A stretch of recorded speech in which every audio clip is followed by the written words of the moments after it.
Hoje você vai aprender. Hoje se trata da parte 2, onde eu conto casos ufológicos de abduções, fenômenos extraordinários que aconteceram no ano de 1937. Se você acompanhou a parte 1, hoje eu conto para você sobre estes casos e, historicamente, eu vou explicar para você por que tanta coisa aconteceu em 1937, tá? Se você não assistiu a parte 1, eu recomendo que você assista. Conheça o meu trabalho, tem links na descrição, Telegram, Como Vencer Todas, que é a minha consultoria, o meu contato pessoal. E o Telegram tem um material de apoio, inclusive esse e-book você encontra por lá, tá bom? Bom, falando disso, vamos ler alguns casos aqui e a gente chega no consenso, tá? Olha só, vamos lá. Em Michigan, né, um pescador viu uma criatura parecida com um homem, escamosa, que escalou a margem de um rio. Escamosa porque eu estou traduzindo isso aqui do inglês para o brasileiro no Google Tradutor, tá? Que escalou a margem de um rio e se encostou em uma árvore, então soltou de volta na água. A testemunha sofreu um colapso nervoso após o incidente. O cara surtou, porque a realidade que o governo nos apresenta é que nós vimos dos macacos veganos. Aí quando o cara encontra uma criatura de um biofísico diferente, tipo um reptiliano, o cara surta. Onde é que vem isso aqui? Não se encaixa nos meus livros de história do professor maconheiro. Aí simplesmente o cara começa a entrar em colapso mesmo, tá? Para quem acompanha a Bíblia sabe que esses seres são reais.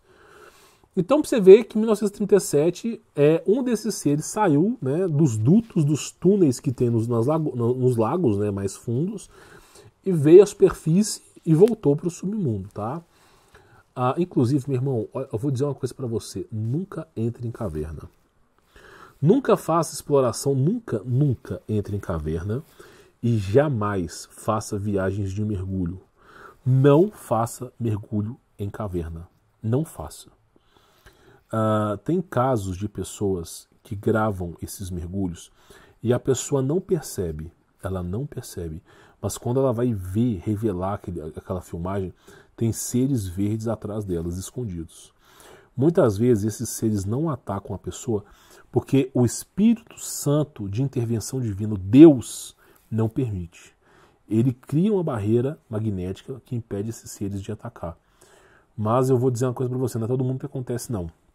Muitas pessoas que fazem mergulho desaparecem, sem deixar rastros. Muitas pessoas que vão fazer exploração em cavernas desaparecem sem deixar rastros.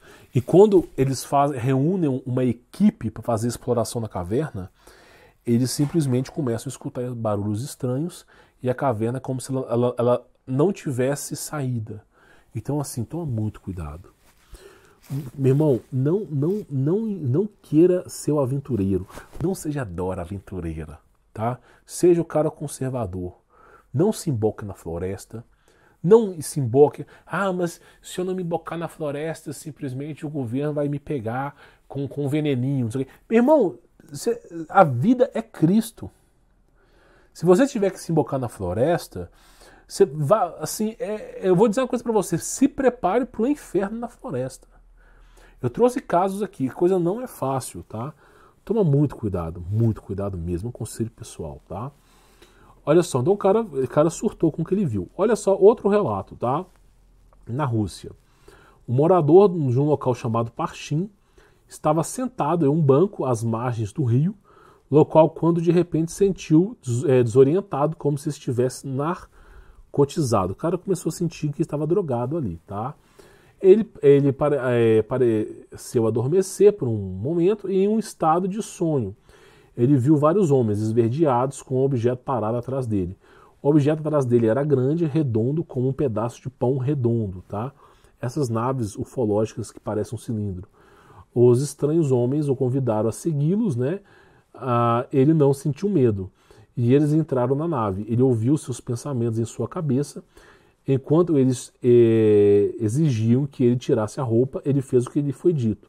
Os seres então lançaram um feixe de luz sobre suas roupas e um aparente procedimento de descontaminação. Como eu digo, esses seres das trevas eles não conseguem sobreviver à atmosfera que Deus criou após o dilúvio, tá? E disseram que ele poderia se vestir novamente. Depois disso, ele viu uma tela com cenas holográficas de seu planeta natal. ele lembrou que o planeta não parecia ter muitas árvores e tinha pequenos animais remotamente parecidos com cavalos. Depois dessa demonstração, ele lhes disseram: estamos aqui pela quinta vez, a cada período que ficamos aqui por 5 anos, aqueles que estão nos substituindo estão chegando e devem chegar no ano de 1938. O que acontece? Esses extraterrestres aí, muitas vezes, os extraterrestres, eles fazem abduções em sonhos ou na vida das pessoas só para testemunho de ETs, para que os ETs não caiam no esquecimento, porque o adversário, ele quer enganar a pessoa. E muitas vezes eles fazem esses testes. Quem que você acredita? Você acredita em anjos ou extraterrestres? Se a galera acreditar em anjo, eles vão dar um jeito de enganar por anjo. Se a galera acreditar em extraterrestre, vão dar um jeito de enganar por extraterrestre. Extraterrestre sempre ganha. Então o que acontece? Eles têm um tipo de programa para iludir as pessoas com extraterrestres, tá? Muitas vezes são robôs ali ou são demônios usando uma roupa, como é que eu posso dizer o nome? Biofísica, tá? Eles entram nessa roupa. Vamos continuar. Olha só. Os alienígenas então disseram que não podiam ficar muito mais tempo, pois estavam ficando sem provisões. Eles pediram que ele cooperasse e que eles ajudassem no que fosse possível. A testemunha nunca divulgou seus pedidos específicos, né? Que delícia. Claro, deve ser a mulher, como sempre, né? Porque se ele deve divulgar, se ele seria preso, né? Deve ter sido mulher, porque sempre o demônio gosta de promiscuidade, né? Antes da morte, ele confessou à sua esposa que ele fornecia jornais regularmente para aqueles seres. Jornais, claro. Realmente era necessário abafar o caso por causa de um jornal. Os alienígenas também disseram, né, que o tempo do voo até seu ponto de destino durou 2,5 anos no tempo terrestre, no mesmo sentido para o seu retorno.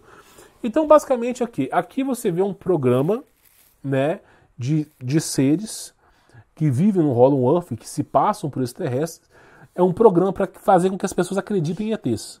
Tá? Eles estavam, nesse ano, eles estavam tendo muito avistamento de ETs para convencer as pessoas que existe algo no espaço. Por quê? Porque neste mesmo ano já estavam trabalhando em cima de constelações, de universo, eles já estavam implementando essa história da NASA. Tá? Então vamos continuar para você poder entender. Eu vou explicar tudo daqui a pouquinho. Olha só, tudo em 1937, hein? Olha só, isso na Austrália. Depois de acordar em 2 noites consecutivas, sentindo paralisada e suando profundamente, a testemunha deixou a luz na 3ª noite e acordou para ver 2 pequenas figuras vestidas de preto em pé ao lado de sua cama. Ele pensou que pareciam 2 pequenas freiras com as cabeças cobertas, uma delas estava tentando tirar a roupa dele. Ele disse as orações do Senhor e as estranhas figuras foram embora, envolvendo em outros encontros. Então acontece, muitos casos de ufologia é assim. O cara está sendo abduzido, fala o nome de Jesus, a abdução para. Muitos casos de ufologia é abdução sexual. Eles fazem abduções da pessoa para tirar o material genético, o esperma, né, ou o óvulo. Então tem essas abduções sexuais, isso existe. Aí todas elas, quando se clama o nome de Jesus, parece que ET, marciano, venuano, parece que esses seres têm medo de Jesus. Por que será? Né? Por que será? Né? Adivinha? Então o cara começou a fazer oração e rapidamente esses seres foram embora. Né? Quando eu falo aqui sobre sucubos, incubos, o pessoal acha que é brincadeira. Mas são demônios, isso aí é extraterrestre. Os caras, meu irmão, se extraterrestre estiver na moda, eles vão fingir ser extraterrestres, tá entendendo? Se Serginho Malandro estiver na moda, eles vão fingir ser o Serginho Malandro. É simples, né? É óbvio, é para enganar. Vamos lá, vamos continuar. Olha só, Inglaterra, tá? Olha só. Um homem passeando com seu cachorro ao longo de uma estrada escura perto de uma colina viu uma figura estranha descendo a encosta. Ele correu direto para uma cerca e, em vez de parar para pular, passou por ela, passando muito perto da testemunha. O ser foi descrito como humanoide com cerca de 5 pés e 2 polegadas de altura, coberto de pelos, com mãos e pés de cabra e uma cabeça extremamente pontiaguda. A figura atravessou a estrada e subiu uma encosta íngreme em direção aos trilhos da ferrovia. A testemunha sentiu-se obrigada a seguir a criatura, mas resistiu. Então acontece, quantos monstros estranhos não saem dessas dimensões, né? Eles vão, saem e voltam. Cara, eu contei um caso aqui de um cara que ele foi escalar uma floresta. Escalar uma montanha na floresta. Aí, para piorar a situação, youtuber, ele foi sozinho, né? Como eu posso me fuder, assim, de uma maneira avassaladora? Aí o cara foi escalar, eu vou contar rapidamente, o cara foi escalar uma montanha de pedra na floresta, chegou lá em cima e encontrou um homem né? E a montanha hiper íngreme. Encontrou um homem, aí ele falou, peraí, meu irmão, eu tô no alto da montanha, como é que tem um homem aqui? Aí ele chegou, começou a chamar o nome do cara, o cara não respondeu, ficou parado de costas assim. Quando ele colocou a mão no ombro, o cara virou. Quando o cara virou, ele não tinha rosto.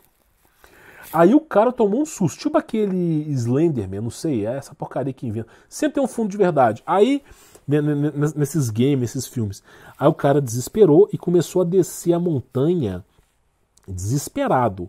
E nessa ele caiu, quebrou a perna. E ele caiu em cima de um tronco de uma árvore, ficou preso.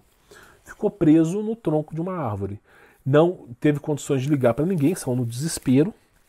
E aí ele teve que passar a noite naquela floresta, com aquele ser lá. Diz ele que o ser o queria pegá-lo.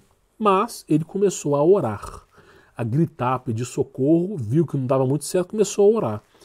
O cara passou a madrugada inteira, o dia inteiro orando, até que chegou o resgate. Dizia ele que esse monstro subia e descia as montanhas, cantava cânticos, fazia um monte de coisa estranha, dobrava a cabeça. E ele sempre orando com o cu na mão. E aí ele foi resgatado. Tá? Chegou de dia, os caras foram resgatar, notaram a ausência dele. Ele foi resgatado e foi levado no hospital. Nunca mais o cara quis fazer escalada, né? Que delícia. É o que eu falo. Ô, meu irmão, os índios, tupis, tupinambás, guarujás, todos esses grandes, essas tribos indígenas, não estou dizendo índio de iPhone, estou dizendo os índios verdadeiros. Todos eles, quando vão na floresta, pedem licença para a floresta. Não vão para a floresta em dias específicos, não vão para a floresta quando a lua tá grande, não vão para a floresta se eles sentirem uma presença ruim. Eles têm que ter a bênção do pajé deles, eles têm um ritual que eles passam um tipo de produto no corpo para eles poderem ir para a floresta, eles passam um monte de coisa no corpo. Eles nunca vão sozinhos para a floresta, nunca vão de noite para a floresta. Índio que mora no mato. Aí você vai na floresta. Porque a youtuber ou youtuber sim, que disse que o mundo acabar, que vai se embocar na floresta, diz para você se embocar na floresta também. Aí você vai. Meu irmão, eu digo uma coisa para você. A floresta é o melhor lugar para você se esconder. É tão bom que você desaparece mesmo. Desaparece mesmo. Tem que tomar muito cuidado. Então o que acontece? Os índios eles têm um ritual, um procedimento para poder ir para a floresta. E, cara, quantos casos de índios que somem? Você acha que a história de Cuca, reptiliano, a Saci Pererê, todas essas grandes histórias veio da onde? De conto de fadas? Né? Então, assim, é algo bem terrível, tá? Olha só, vamos lá. Outra história, tá? Vamos pegar uma aqui bem estranha, tá? Vamos lá, deixa eu pegar essa aqui. Aí eu conto esse caso e explico por que em 1937 começou a acontecer muita coisa. Vamos lá. Lá na Tchecoslováquia, em 1937, o nome da mulher tá psicografado, tá escondido. Estava visitando parentes que viviam em uma pequena aldeia, perto da fronteira da Romênia. E uma noite estava em um campo aberto com a lua cheia no alto, e apenas olhando para a vasta extensão das estrelas, quando ela de repente viu que a princípio parecia uma estrela cadente piscando no céu. Ele emitiu um barulho estranho que iluminou todo o céu. Parou vários minutos e então riscou em direção ao horizonte, fazendo curvas repentinas em ângulos retos enquanto avançava. Se você analisar uma noite, se você for para um sítio, campo, onde não tem tanta poluição, e você analisar as estrelas no céu, ficar umas 2 horas olhando para o céu, você vai ver. Eu garanto para você que você vai ver nave voadora. O fenômeno OVNI está tão presente que se você for para o campo, para um sítio, para uma fazenda, e ficar olhando para o céu durante 2 horas, você vai ver uma nave voadora. Eu te garanto para você. Hoje em dia já estão oriçados assim. É inacreditável, tá? Aí ela falou assim, ele emitiu um brilho, né, estranho, que iluminou todo o céu, parou várias vezes em minutos, então riscou em direção ao horizonte, fazendo curvas repentinas em ângulos reto enquanto avançava. O visitante noturno, em sua posição mais próxima, assumiu a aparência de uma nave não humana. Né? Mais tarde naquela noite, a testemunha teve um sonho muito vívido, no qual esteve no mesmo campo onde originalmente vira o objeto. Ele viu uma esfera metálica brilhante, com cerca de 50 pés de diâmetro, descer do céu e pousar na proximidade. De repente, uma porta se abriu no fundo da nave e um raio de luz azul irradiou e atingiu a testemunha, envolvendo sua cabeça e ombros. Ele se sentiu paralisado e leve com a pena. Então ele foi gentilmente levado no ar e levitou para dentro da nave pousada. Uma vez a bordo da nave, ele se viu sendo conduzido a uma pequena câmera por duas criaturas semelhantes a robôs. É claro que eu falo, os extraterrestres na verdade são robôs, tá? 90% dos extraterrestres são robôs. São robôs criados nas trevas, tá? Eu preciso explicar um dia para vocês, mas tem coisas que eu evito falar aqui. O pessoal chama isso de... tem um nome específico.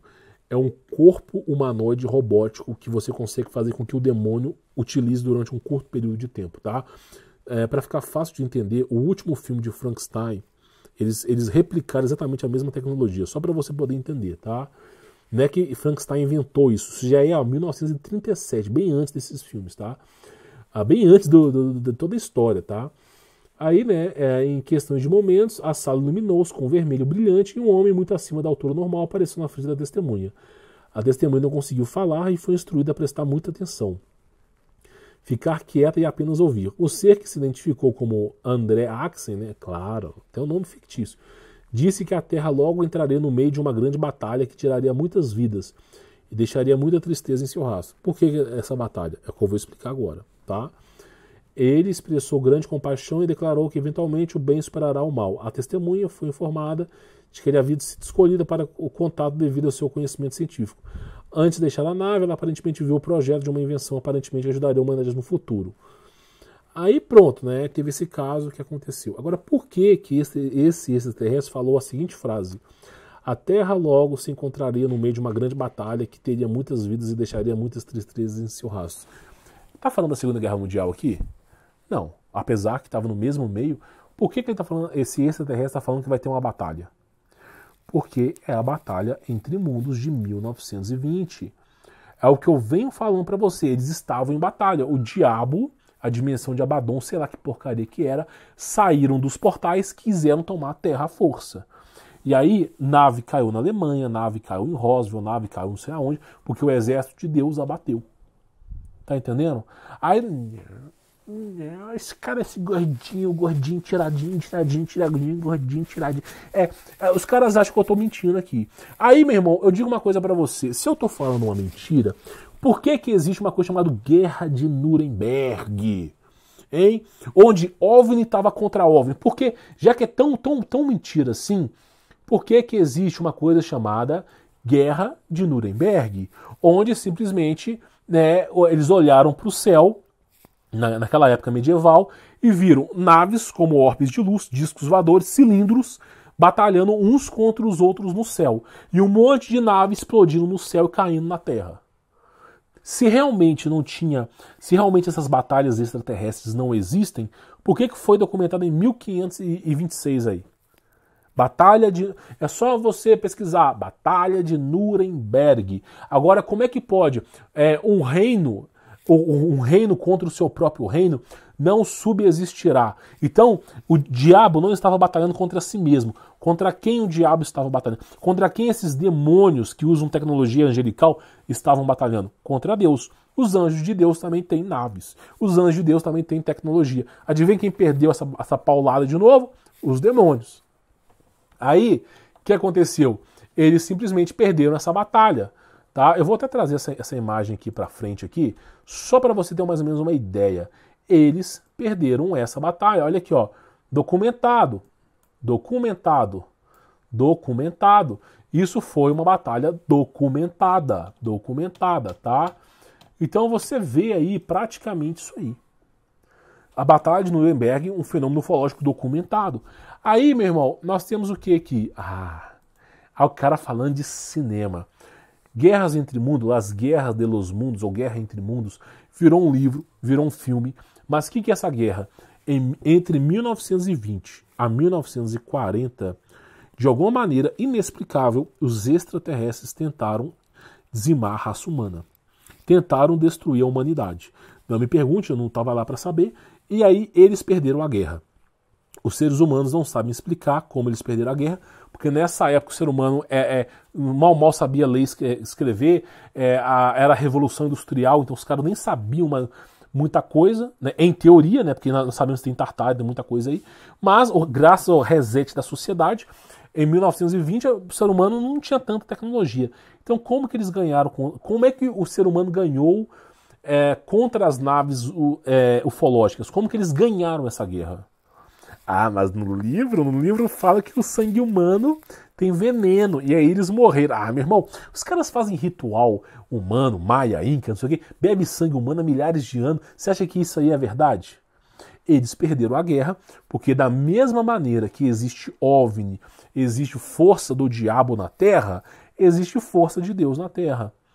Tá entendendo? A diferença é que as naves voadoras dos tronos, principados, hostes, que trabalham a serviço de Deus, eles não ficam aparecendo. Essas naves, elas emitem uma certa frequência que elas são invisíveis aos olhos nus. Então, simplesmente, o ser humano não consegue ver esses discos voadores estão o tempo todo no céu, só que invisíveis. Os anjos de Deus, que usam esse amparo chamado de tronos, eles não ficam visíveis aos seres humanos, porque Deus não quer que os seres humanos sofram essa interferência. Porém, o diabo, que não presta conta para Deus, muitas vezes coloca essas naves no céu para poder criar esse fenômeno. Tá entendendo? Aí quando o diabo quis pegar essas naves e dizimar a raça humana, porque ele sim nos odeia, Deus foi lá, a tropa de Deus foi lá e dizimou esses caras. E aí nós ganhamos a guerra, porque os anjos de Deus, mais uma vez, incontáveis vezes, destruiu esses OVNIs daí. Ah, esse cara tá pirando. Quando você morrer, você pergunta para Jesus. Vamos ver quem vai ser o otário dessa vez. Né? Então o que eu tô te dizendo é, de fato, realmente algo muito estranho. E vem acontecendo. Então, a meu ver, em 1937, esses seres saíram do buraco que eles vieram, lá do Abaddon, do Hollow Earth, saíram para poderem conquistar a Terra. O objetivo deles era simplesmente dizimar a raça humana e ficar com a Terra para eles. Mas tomaram um pau, de igualzinho foi na Batalha de Nuremberg. É a única explicação, não tem outra. Você consegue imaginar outra explicação para você me dar? Não tem outra. Então nós vemos que é isso aí. Então eles tentaram fazer as coisas e aparentemente não deu certo, tá? Então, meu irmão, é como eu digo para vocês, o diabo, se você perguntar para um satanista, você acredita em Deus? Acredito. Você acredita em Jesus? Acredito. Você acredita que Jesus Cristo tem poder? Acredito. Você acredita que eles têm poder? Acredito. Agora você pergunta para um cristão se Jesus Cristo existe, o cara fica em dúvida. O satanista sabe que Jesus Cristo existe, mas o cara que é cristão não acredita. Bom, eu espero que você tenha entendido, tá? A ideia do vídeo, eu vou até pausar esse arquivo para não perder. A ideia do vídeo de hoje é só um debate com vocês, evidentemente, é claro, né? É tudo especulativo, que delícia, tudo especulativo. Não posso afirmar mais nada aqui, né? As informações são sempre confiscadas, então a gente já fica com a rebarba. Mas não deixa de ser uma hipótese, tá? Fica aí a hipótese para vocês, comente aquilo que vocês acham aí, tá? Se inscreva no canal, deixe seu like, conheça o meu trabalho, tem links na descrição, tenho certeza que você vai gostar. Vou ficando por aqui, forte abraço. Não esquece de participar do Telegram, hein? Fique na paz.